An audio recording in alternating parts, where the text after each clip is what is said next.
to the identity that was given to him in the river when he was pulled and delivered from the river. He's called to rise up, to be a deliverer for the people, to be a deliverer on God's behalf. And he runs away from God verbally, saying, I don't want to do it. I'm not qualified. It's not my deal. Send somebody else. But God knows the man he has chosen. He knows that he has spent 40 years in the palace. He knows the ways of leadership of the country. And he has just spent 40 years being a shepherd, and he knows how to care for the hearts of those that are put under him. And God makes the decision and calls him. But because of Moses' lack of confidence in his speaking, Aaron is sent to be his mouthpiece with him. And as they go back to the land of Egypt, they're called by God to come before Pharaoh and give signs to show the greatness of God. And the first sign that they come and give is for Aaron to throw a staff down and that it would become a snake. As he throws his staff down and it becomes a snake, the magicians that are by Pharaoh's side throw their staffs down and they both become snakes as well. Now, do you guys have any idea what is the significance of a snake to them? Why a snake? Fall. For the Hebrews, the fall. The fall, maybe. The snake represented power. It was on the Pharaoh's headpiece. Yeah. So a snake is on the Pharaoh's headpiece. A lot of times on the headpiece of Pharaohs, especially on their coffins, you'll see a snake. And they would have also had that on their headpiece as a king. And so it's a sign of power. And God's representatives are coming in with the sign of power. And a scepter is given on behalf of a king, and it represents their power. When the king has the scepter, for you guys, you've done DBS or SBS, you know that in the book of Esther, the king extends the scepter to Esther. It's the sign of his power.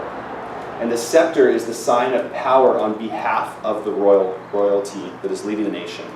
And if the king or prince is gone from the nation, he can leave the scepter with somebody else, and it's a signifier of power. And Moses and Aaron go with God's scepter that is given to them, their staff. And it is on God's behalf that they take the scepter, the sign of power, throw it down, and it becomes a sign of power to the Egyptians. And when the Egyptians throw down this sign of power, it becomes the snake as well. Aaron's snake consumes the Egyptian snakes, showing God's supremacy and power over what the Pharaoh put his faith in, that sign of power.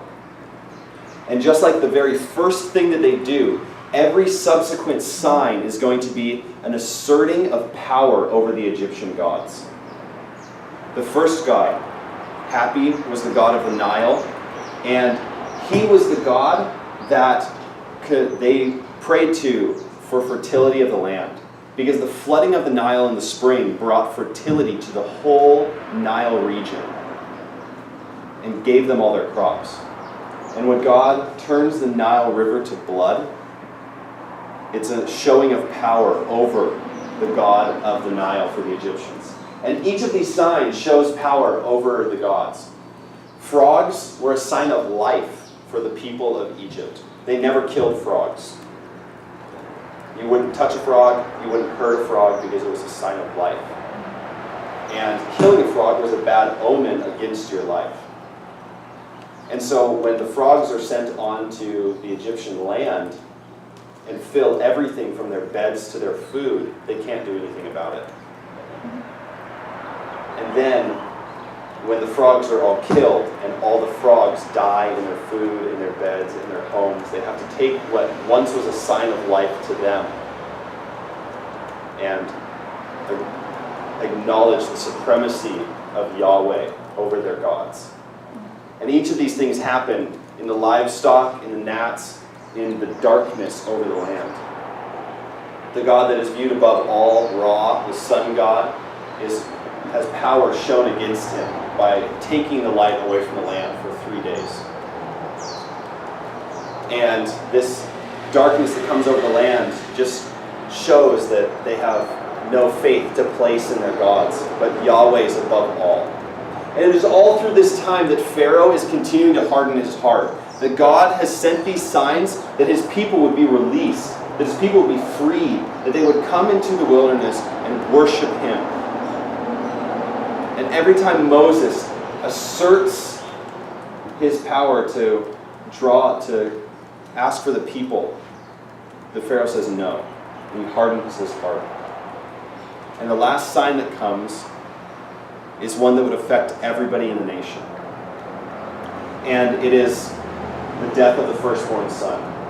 But Israel is given a sign to place over their doors, that they are told to slay a young lamb without blemish, take the blood and put it over the doors.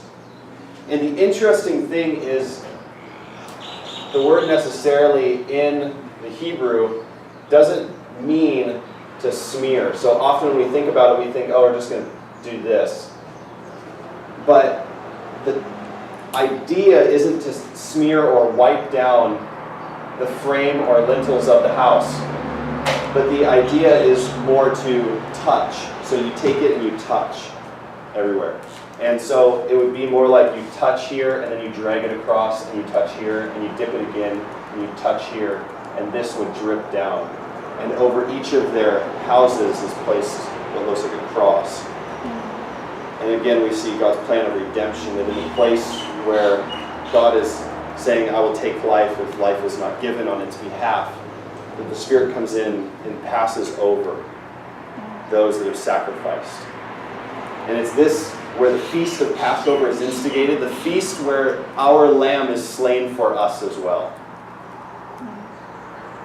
And the destroying angel is passing over our lives so that we can be saved and have life. And it's at this point that Pharaoh's son is taken in the night and Israel is let go. And for 3 days they come out of the wilderness from here, or they come out of Egypt into the wilderness. And traditional Mount Sinai is on the Sinai Peninsula right here. But with the amount of time it says that they took to get the nation out of the land of Egypt, it only takes about a day and a half or 2 days, maybe 3, to get to this place. But it says they were out for a number of days, and Pharaoh realizes that they're gone and chases them down, and they come to a place here where it says in the book of Exodus they had nowhere to go, but they were on the edge of the water. And the army's behind them, and they have nowhere to go, they can't keep going. And it's at this place that you can look on Google Maps, there's a land bridge under the water. And overnight, God blows the wind across the land, and it's from this place that they go across the Red Sea. Right here, the Red Sea. And it says that they go to the land of Midian. And the Sinai Peninsula in history has never been owned by Midian. Never been owned by any nation of Midian.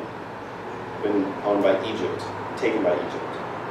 And there's no other place that the armies of Pharaoh would have been so quickly destroyed as they would have been by the water right here. And so the water is blown overnight, a land bridge appears, and the people cross over the land bridge at night, or in the day. And as they are coming across, the Egyptians rush into the water and are destroyed. And they come safely into the land of Midian, where Moses had met with God at the burning bush and at Mount Sinai. In your Bibles, it'll show a picture of Mount Sinai as being on the Sinai Peninsula. But if it is a solid Bible, a good Bible, it'll have a question mark there and say scholars sometimes agree and disagree, because there's no asserted evidence for the exact location of it. The location of Mount Sinai on the Sinai Peninsula was chosen by an emperor's mother in the Roman Empire. She had a dream, and she said, God showed me a mountain, and showed me where Mount Sinai was because nobody knew where it was. And they went to the Sinai Peninsula. She said, that's the mountain I saw in my dream, and that's where the tradition started. But we know the Jews knew where it was. Paul goes there, Elijah goes there, and that's where they meet with God. So Israel is freed and they come to Mount Sinai, and it is there where they are there for to meet with God. And it's at this point that Israel is there to meet with God and that we will take a break. So we'll break for 5 minutes, come back just after 9:45, and we will get rolling again. Very good storytelling. Thanks.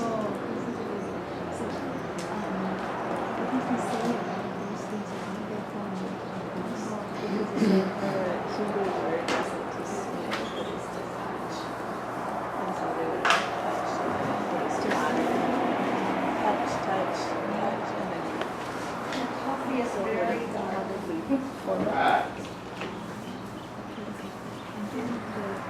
tradition.